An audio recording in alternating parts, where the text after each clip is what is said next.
On today's episode of Wizard of Lies, we are going to take a deep dive into the hidden meaning behind the Emerald City.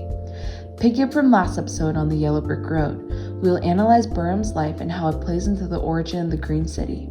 I'm your host, Kylie Macias, and this is episode 2, Green with Greed.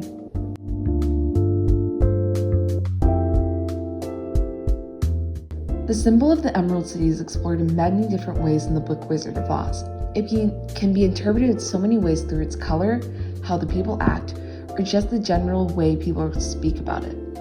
And on today's episode, we are going to see why it's described the way it is and how it plays into the author's own experiences and how those experiences affect the way it's described.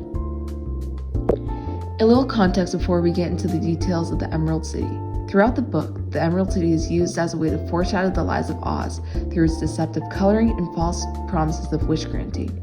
These things are meant to foreshadow the fact that Oz will later on be revealed as a fraud. Knowing that, let's start off with the color. Of course, we all know the Emerald City is green. In fact, in the book it's described as dazzling and bright with green marble. As we know, green represents wealth, money, and prosperity. But we know that the city is meant to represent these aspects because the buildings are made of marble, which as we know is a very expensive material. So on the surface, the Emerald City is meant to represent money and wealth.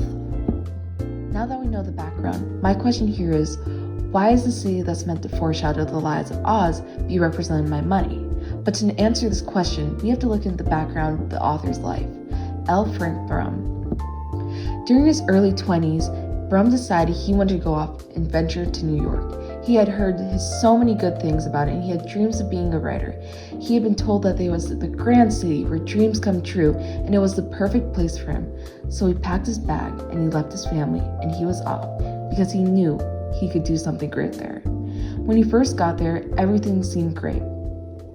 Everything people had told him were true. There were grand buildings, grand people, and everything seemed just so amazing. But soon he realized that things weren't as great as he seemed. The way people had described the city, it was not real. And in reality, the city was dirty and awful. It was all a lie. It was almost like he had seen the city through rose-colored glasses.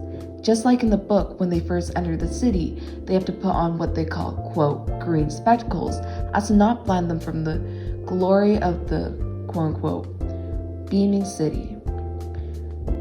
These spectacles, as we learn later on, had a green hue to them, just like how when Baum first went to New York, he had rose-colored glasses.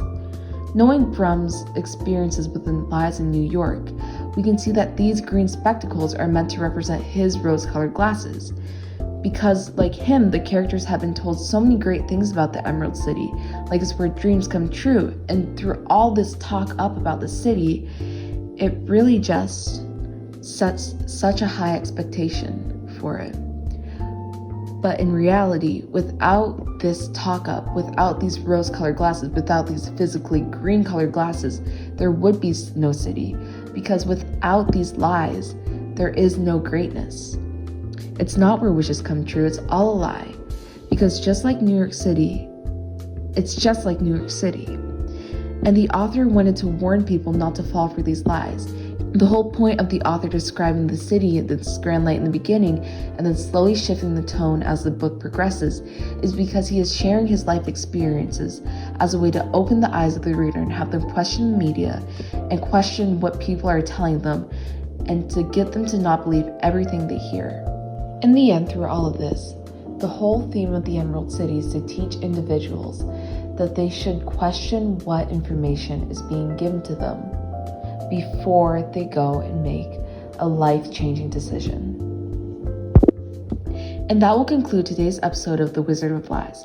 Please tune in next week where we will analyze the ruby red slippers and their deep history. I'm your host, Kylie Macias, and thank you for listening.